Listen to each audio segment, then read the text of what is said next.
E vamos lá, vamos para a nossa aulinha de laboratório então. E vocês começaram com o Renato? Isso, obrigado, Giovana. Das 4h40 às 5h10, tá? Se alguém tiver algum problema para entrar nesse horário, manda uma mensagem para mim, a gente vê o que a gente faz. Se muita gente tiver problema com esse horário, a gente pode pensar em um outro horário alternativo também, fazer intercalado, a gente acha um jeito que fique bom para todo mundo, tá? Então, vocês começaram a ver com o Renato ondulatória. Ondulatória. Tá. Aí você fala, tá, professor, como que vai ser a aula de hoje? Hoje nós não vamos ter um experimento fixo que nós vamos medir as coisas. Eu quero demonstrar para vocês, dentro do possível dessa nossa limitação de horário, onde que a luz se encaixa aqui. Porque provavelmente vocês já viram com o Renato que a luz é uma onda eletromagnética, né? Uma aproximação ali para uma onda eletromagnética. Mas como? Por quê? Por que a gente sabe, como que a gente chegou nessa conclusão em que a luz é uma onda eletromagnética? Então vamos começar com o conceito mais simples de todos. Do que é uma onda? Uma onda nada mais é que uma perturbação de um meio. De um meio físico, tá? Pode ser um meio material, né? Que aí você tem as ondas mecânicas, ou de um meio físico. Que aí se você estiver perturbando o campo elétrico barra magnético, né? Você tem uma onda eletromagnética, ou uma onda gravitacional, quando você perturba o espaço, a dimensão física do espaço, né? E por consequência do tempo. Então, isso é uma onda, você tem características da onda, velocidade, frequência, período, mas nada disso a gente vai abordar agora. Vamos tentar entender onde que a luz se encaixa aqui. Bom, primeiro, a luz desde os gregos, lá de trás para variar, começa lá nos gregos, né, nosso conhecimento, pelo menos o que a gente usa como base, né, porque teve lá no Oriente Médio, muitos estudos da luz, muitos mesmo, na China também, na parte do Oriente, mas a gente sempre começa lá na Grécia, blá, blá. Primeiro eles achavam que a luz, lá na Grécia, ela era um corpúsculo e ela tinha informação do objeto. Então a luz era uma partícula, vamos colocar assim, dar um linguajar moderno, em que ela possuía a informação do objeto. Então você está observando uma maçã do objeto. A maçã ou a caneca, vai, minha canequinha de café aqui. Se você está observando essa canequinha, igual eu estou, a canequinha está emitindo várias canequinhas minúsculas que chegam no seu olho e seu olho fala, caneca! E aí você enxerga. Tá? Então essa era a ideia de luz por muito tempo. Claro que existiam aperfeiçoamentos desse princípio, tá? Mas a luz sempre foi um negócio muito complicado. Porque vocês estão vendo aqui, tem lá atrás, tem um abajur aqui ligado. Né? Sempre tem um abajur aqui ligado aqui atrás. Vocês não enxergam a luz do abajur. Vocês enxergam a interação dele com a matéria. Porque, contrário a essa câmera aqui que está me filmando, tem uma luz aqui que está me iluminando meu rosto, e vocês não conseguem enxergar essa luz. Vocês só enxergam quando eu coloco a mão na frente, ou percebem que existe uma luz ali, quando eu coloco a mão na frente e faz uma sombra, tá? Que é uma projeção da minha mão, né? Porque a luz se propaga em linha reta, no meu rosto. Então ficou... Ah tá, a luz é uma partícula. E aí a galera discutia, passou muito tempo, né, ciência, Idade Média, Renascimento, blá blá blá. Chega um cara que, pra variar, vocês já ouviram falar, um cara que vocês quase nunca ouvem falar, que é o tal do Newton. E o Newton é o cara que separa a luz branca em luz colorida. Ele faz aquele experimento clássico que todo mundo já viu essa foto em algum lugar. Se você tem bom gosto musical, você também já viu isso em outros lugares que não só na física, tá? Que é aquele experimento do prisma, em que você tem a luz branca se decompondo em várias cores. Tá? O Newton foi o cara que determinou, porque ele quis falar que existem 7 cores aqui. Tá? Seriam 7 cores do arco-íris. Tá? Porque na verdade são várias cores, né? É um espectro contínuo de cores. Aqui, verde, amarelo, azul. Deixa eu fazer aqui, senão eu não consigo fazer ao mesmo tempo. Azul, anil e violeta. Mais ou menos assim. Tá? Ficou bem apertado aqui o desenho, mas eu acho que deu para entender. Tá? E qual foi o grande problema ali para ele? Até conceitual. Tá? Ele não foi para a fogueira porque ele vivia na Inglaterra. Na Inglaterra quem mandava lá era a igreja anglicana, então era um pouco mais tranquila que a igreja da Itália lá, a do Papa, né? Então ele falou, pô, mas o único lugar que eu conheço que fala que a luz é formada é na Bíblia. Ele falou, pô, mas eu tô formando a luz, decompondo a luz colorida e depois formando a luz branca de novo. Então ele ficou meio, sabe, pô, será que eu tô criando a luz? Lógico que não, né? Então ele ficou meio assim, não ia publicar o trabalho dele.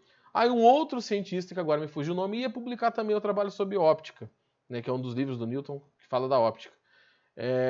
Na hora que ele foi publicar o trabalho, um cara falou, ô, Newton, o cara vai publicar lá antes que você. Aí o Newton vem e publica todo o trabalho dele de uma vez. Então é uma enxurrada de informação. E o Newton considerava que a luz também era uma partícula. Na verdade, o termo correto aqui seria corpúsculo. Corpúsculo, um corpo pequeno. E que cada uma dessas cores era uma bolinha que quando chegava no seu olho dava informação da visão para vocês. E pra gente, né? Pra mim também. Então você tinha 7 cores. Ele escolheu 7 porque 7 é um número com significado religioso, né? O número da perfeição, bababá, nas religiões católicas, né? Então você tem 7 bolinhas. Ele explicou todos os fenômenos a partir desse comportamento de bolinhas. Refração, reflexão, até interferência ele tentou explicar um pouquinho, que vocês também já viram com o Renato, pelo menos, não sei se as duas turmas viram, mas eu sei que uma das turmas já viu, espero que tenha sido vocês. Só que ele não conseguia explicar 100%. Alguns fenômenos como polarização, como difração, que é o fato da onda contornar objetos, a gente sabe que a onda consegue fazer isso. Se eu colocar a mão na frente é que está gravando, né? Mas se eu fosse na sala de aula, eu colocasse a mão na frente da boca e falasse, vocês iam conseguir ouvir eu falando, porque o som contorna esse objeto. Então alguns fenômenos não funcionavam legais ali com essa explicação. E é onde fica forte a ideia da ondulatória. Ondulatória, tá certo. Tá. Que o principal nome associado à ondulatória, eu vou ter que fazer um Google aqui, gente, porque esse cara tem 20 maneiras de escrever o nome dele. Que é o Huygens. Não sei se você já ouviu falar dele na sala de aula. Né? Quando eu falo sala de aula, seria o... Peraí que travou tudo aqui. Huygens. Tá? Que escreve assim. Uma das maneiras, tem 2 jeitos de escrever o nome do rapaz, né? Deixa eu ver aqui.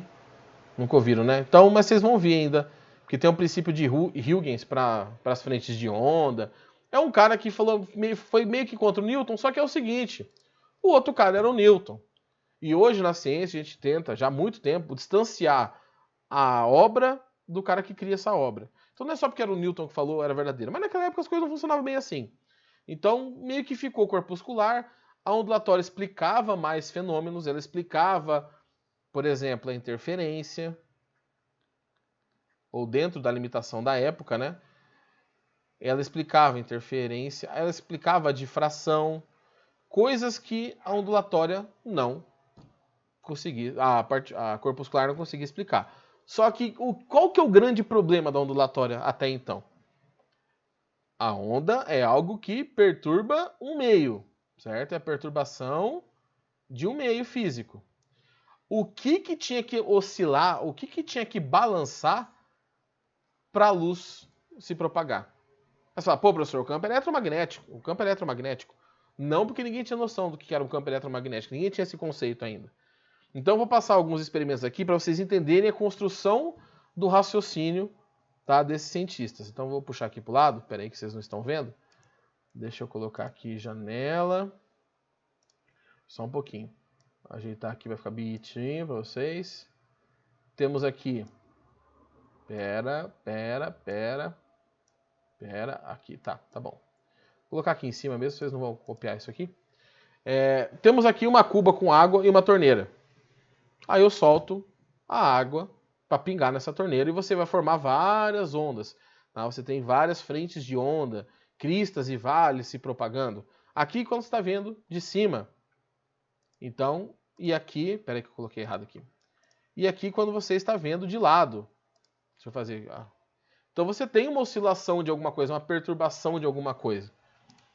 Ok, tá? A água, beleza, você consegue explicar o comportamento da água. Quem oscila ali é a matéria, onda mecânica, vocês já viram isso provavelmente. Só que tem o seguinte, se você for por uma onda em uma corda, deixa eu dar uma ajeitada aqui na imagem, porque ela dá uma bugada quando eu coloco aqui, aqui, peraí, que já vai ficar melhor para vocês. Peraí, aqui e aqui. Quando eu penso na onda em uma corda, eu coloco ela para oscilar, essa corda oscila, você está vendo que esses pontos não se movem lateralmente, apenas para cima e para baixo, então é uma onda transversal, né, que transporta, toda onda só transporta energia. Então, a onda na corda você consegue explicar também, felizão. Tá? Quando você tem mais de uma onda viajando no espaço, essas ondas elas vão interferir entre si. Só que a luz ela tinha comportamento de onda. E o que a luz balançava? O que a luz chacoalhava? O que a luz perturbava? Tá? Ninguém conseguia explicar isso. Para tentar justificar o que a luz era, o que ela perturbava, deixa eu só me acertar aqui com o meu negócio de escrever, pronto. Eles foram buscar a ideia do éter luminífero. Não é o éter luminífero da química. É algo que permeava todo o universo e que balançava, oscilava quando a luz viajava. Porque quando a luz ia para o vácuo, a luz passava e não tinha matéria. Então não podia ser átomo que oscilava para a luz viajar. Afinal de contas, a luz agora era uma onda. Né? Estavam considerando que a luz era uma onda. Tá? Mas é o seguinte, esse éter, se ele balança, a gente tem que medir esse éter. Na ciência as coisas têm que ser testáveis, têm que ser mensuráveis. E ninguém achava. Os caras começaram a tentar procurar tanto esse éter, tanto, tá, essa coisa que balançava para a luz viajar no espaço, blá, blá, blá, que eles começaram a melhorar muito o que era a medida da velocidade da luz. Começaram a medir a partir de medidas astronômicas, chegaram no valor muito próximo, começaram a desenvolver experimentos na Terra, na superfície da Terra, que você conseguia fazer no laboratório, ou numa região ali de fácil controle, para achar o éter, que era esse negócio que balançava, porque você consegue ver a aguinha balançando quando ela balança ali na onda mecânica. Mas não achava e toda hora achavam a mesma velocidade. A velocidade da luz era lá 3 vezes 10 oitavo. Né? No ar é basicamente a mesma do vácuo, a gente sabe disso hoje. Então, procuravam e não achavam o maldito do éter. Aí você fala, pô, professor, então esse éter não existe. Sim, normalmente é isso que a gente considera, que quando a gente não encontra algo na ciência, é porque esse algo não vai existir. Qual era o porém? A explicação ondulatória funcionava. Então a explicação da luz como onda funcionava. Deixa eu pegar aqui mais um para mostrar para vocês. Tá, temos aqui um laser, já vou mostrar aqui, peraí, eu estou só ajeitando para caber na tela de vocês aqui. Tá, então, a luz como onda funcionava. E aí quando a explicação funciona, mas o que está por trás não, começa a ficar complicado. Por exemplo, nesse meu experimentinho aqui virtual, né, eu tenho um laser, aqui meio esverdeado, ele vai passar por um buraco. Então, eu vou colocar uma placa na frente com um furinho e outra placa atrás. Tá? Pensa numa sala escura. Na hora que eu jogo esse laser aqui, olha o que acontece na parede. Você tem um comportamento que é um comportamento igual de uma onda. Então, por experimentos, a luz demonstrava um comportamento ondulatório. E ninguém conseguia explicar, mas cadê esse éter? Porque esse éter tem que estar balançando, pô. Não dá para mudar o conceito, até dá, mas mudar o conceito de onda é algo muito complicado, porque você está mudando todas as outras ondas, todos os outros conceitos associados à onda. Fica essa incógnita. Aí eu vou fazer uma pausa aqui dos caras tentando descobrir a luz e não sei o que, bebê, e a gente vai para o eletromagnetismo. Tá? Aquela parte que vocês estão estudando com Mendonça, de circuitos, já é a parte da elétrica, né? Vocês vão, agora em sequência, se já não começaram, estudar o magnetismo. E onde que ele entra nessa história? O Maxwell, tá? O Maxwell, aqui, deixa eu colocar a mesma cor que eu estava usando para o nome dos carinhas lá. Ele une as equações da física em um grupo de equações ali de mais ou menos, eu não lembro se agora é 24 ou 16, acho que são 16 equações, e depois com a matemática avançando, essas 16 equações viram 4. E essas 4 equações unem toda a parte elétrica com toda a parte magnética. Tudo que tem eletricidade ou magnetismo obedecem às equações de Maxwell, que vocês talvez vejam só por curiosidade no ensino médio, porque a matemática para resolvê-las não dá para ser apresentada no ensino médio, que você tem o eletromagnetismo. Tá? O surgimento ou a consolidação de uma grande área da física, que é o eletromagnetismo. Beleza, o Maxwell faz lá os cálculos dele e ele fala assim, pô, cara, olha só que interessante. Eu tenho um monte de equação aqui, e se tem uma equação específica que se eu resolver como se fosse uma onda, tá? Essa onda eletromagnética, teria uma velocidade de 3 vezes 10 oitava metros por segundo no vácuo, ou no ar, que é basicamente a mesma coisa.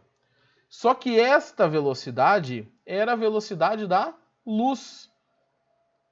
E aí o próprio Maxwell falou, ó, vou usar um termo aqui um pouco vulgar, mas vocês vão entender. É muita cagada para não ser a mesma coisa. É muita coincidência você ter duas áreas da física estudando coisas diferentes e daqui a pouco essas coisas se encontram, têm um valor em comum. Então, a luz pode ser uma onda eletromagnética, porque quando você tem a ideia da eletromagnética, você não precisa mais do éter balançando lá para essa onda viajar, porque agora você tem os campos elétricos e os campos magnéticos. Então você acaba campos elétricos, peraí, que eu não consigo fazer a coisa no meu tempo, e magnéticos. Você acaba com um problema, pelo menos, mais ou menos, tá? Do éter. Só que o problema, ou mais uma das questões era, cadê essa onda eletromagnética?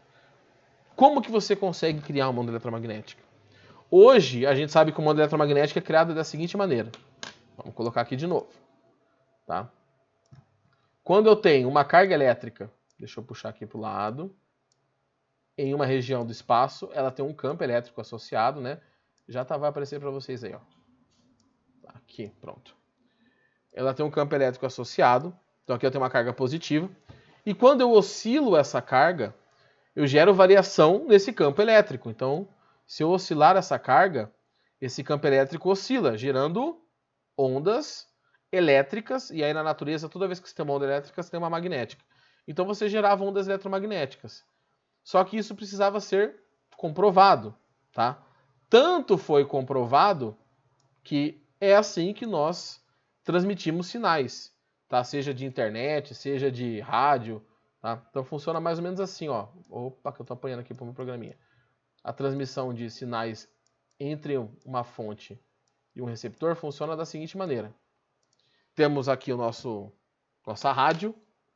Tá, deixa eu só baixar um pouquinho aqui que ficou cortado. Beleza.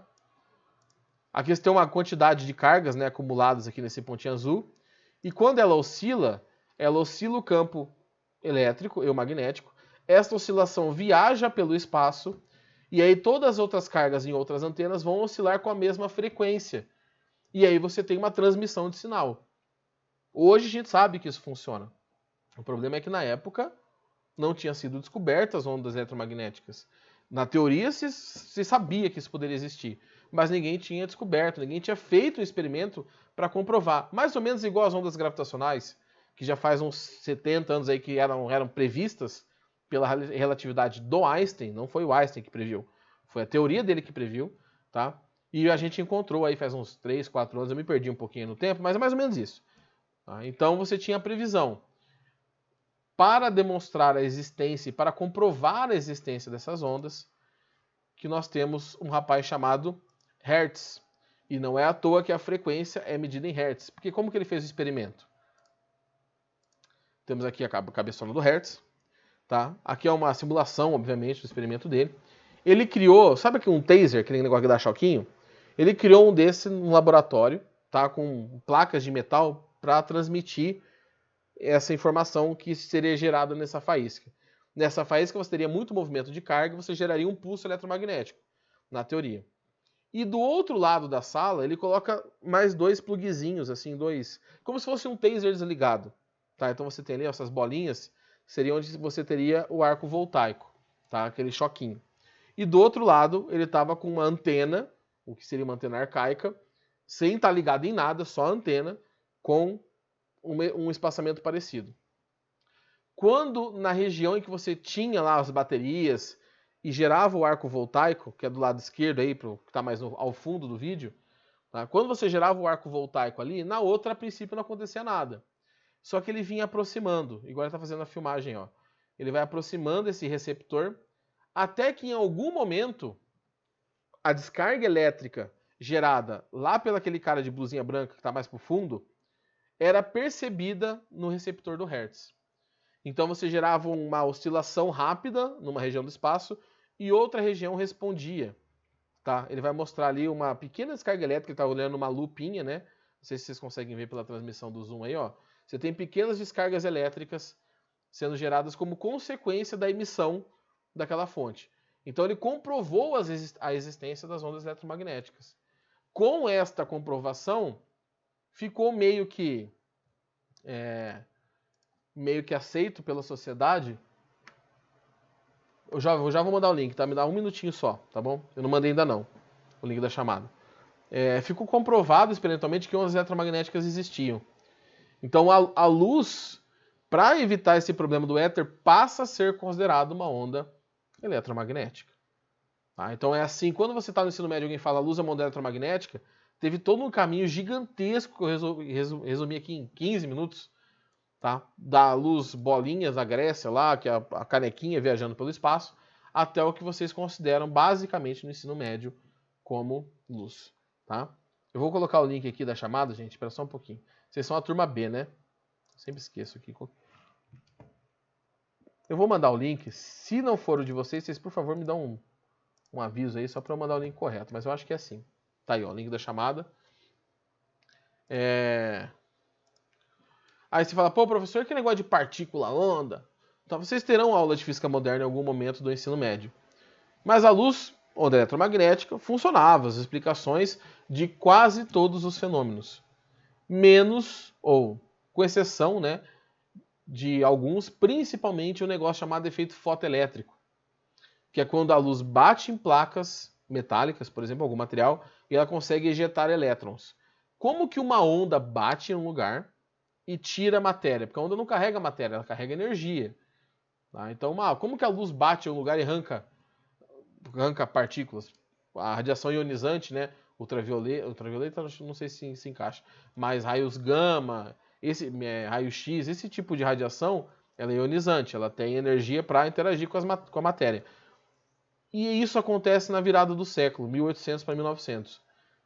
Para explicar isso, o Planck, que é um outro físico, agora não vou entrar em detalhes, trabalha com a ideia de pacotes de energia, que o Einstein pega essa ideia, aperfeiçoa, e aí você tem como produto final... aqui, cadê? Peraí que eu tô apanhando pra minha caneta aqui. Você tem como produto final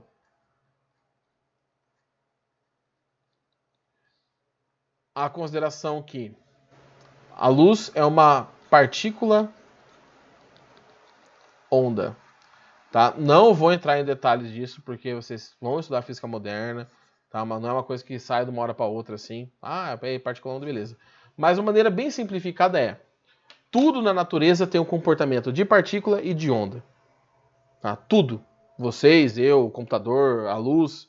Tá? Normalmente a gente observa um comportamento preferencial pelo tamanho das coisas que você está medindo. Então eu, do meu tamanho, eu não vou ser uma onda. Eu não vou conseguir medir fenômenos ondulatórios para mim. A luz que é pequenininha, dependendo do caso sim, dependendo não.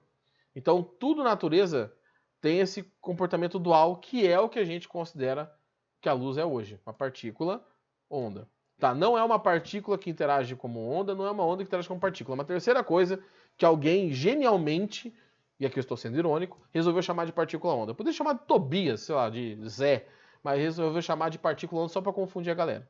Então, na natureza, tudo tem esse comportamento dual.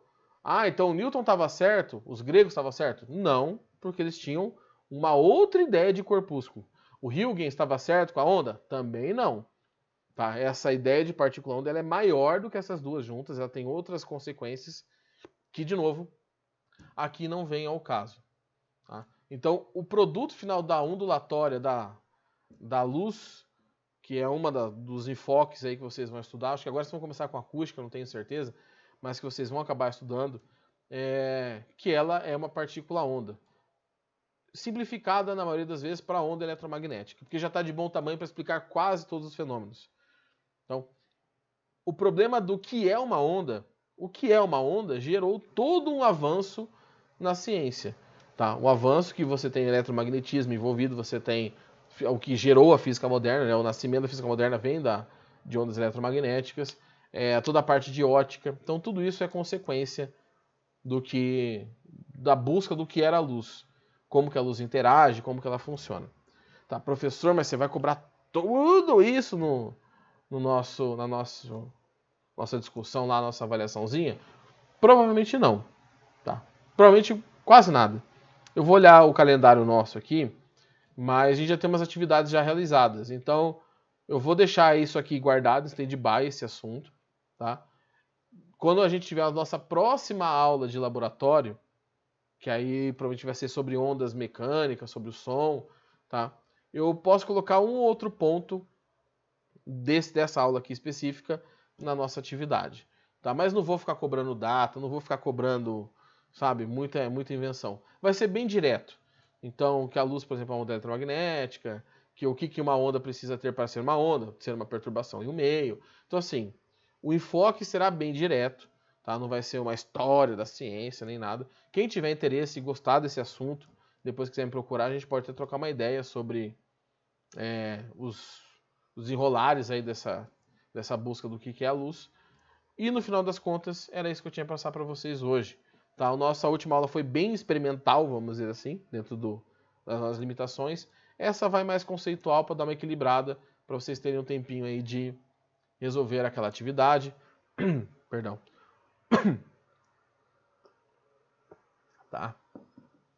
Então, era isso. E só uma analogia antes de encerrar aqui, tá, gente? Não, o Giovana não, porque tem dois poréns. O primeiro é esse, né, que eu falei, que eu acho que eu vou esperar a próxima para unir, para fazer uma atividade. Ela perguntou para quem não tá vendo o chat, né, se não vai ter atividade nova. Não, e porque eu preciso da outra turma também. Eu não consigo liberar a atividade pela metade. Porque como uma das turmas de vocês está dividida entre a turma A e a turma B, se eu liberar a atividade, por exemplo, se eu liberasse uma atividade para vocês agora, vocês teriam mais tempo que a outra turma. Seria um pouco injusto. Tá? Então não é à toa que eu espero a outra turma ter aula para fazer a atividade, liberar para vocês no site. Não é preguiça minha, mas é só para ser justo com ambas as partes. Vocês acabam tendo tempo a mais aí para fazer a resolução, só que na hora de resolver a atividade vocês teriam o mesmo tempo, beleza? Tá? Então só uma curiosidade, na ciência normal, infelizmente, né, ou felizmente, quando a gente não tem algo para explicar, a gente fala que está em todo o universo, que ninguém enxerga, que ninguém mede. Já foi o éter, hoje é a matéria escura. Matéria escura é isso, é algo que ninguém mede, que ninguém sabe por que está lá, ninguém sabe por que existe, mas a gente usa ela para explicar algumas coisas. Provavelmente, algum dia alguém vai descobrir que não tem nada a ver, que existe uma outra coisa ali no meio, um outro fenômeno que, dentro do nosso conhecimento, que consegue explicar. Beleza? Jovens, virou monólogo, mas era o famoso mal necessário. Se alguém tiver alguma dúvida, pode entrar em contato, tá? Daqui a pouquinho nós temos a nossas 4h40, nossa tutoria. Vou mandar o link aqui de novo para quem chegou agora. Opa, mandei só para Giovana, peraí. Deixa eu mandar para todo mundo. Pronto. Para quem perdeu aí, ó, acabei de mandar, João. Para quem perdeu a chamada, se alguém tiver alguma dúvida, fique à vontade, tá? Já deu nosso tempo, eu vou encerrar minha gravação aqui no meu programinha, mas vou ficar uns 2 minutinhos aberto aí para que se alguém quiser tirar alguma dúvida, tá? Se não tiverem dúvida, quem não tiver dúvida, pessoal, boa semana de aula. Daqui 2 semanas, 3, né? Porque daqui 2 semanas é feriado. Nos vemos por aí. E força, gente. Faltam 2 meses aí para as férias. Pode falar, Anne. Que já tá... Estamos chegando lá.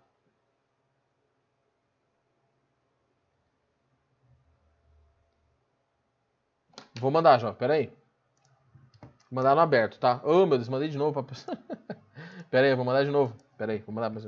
Toda vez que alguém me responde, aparece pra mandar direto pra pessoa. Tá aí, ó, o link. Beleza?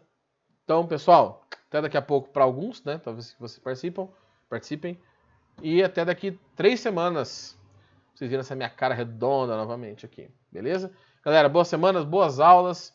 E força na peruca aí que tá acabando o ano já. Agora é o finalzinho, só, né? Só ir no embalo.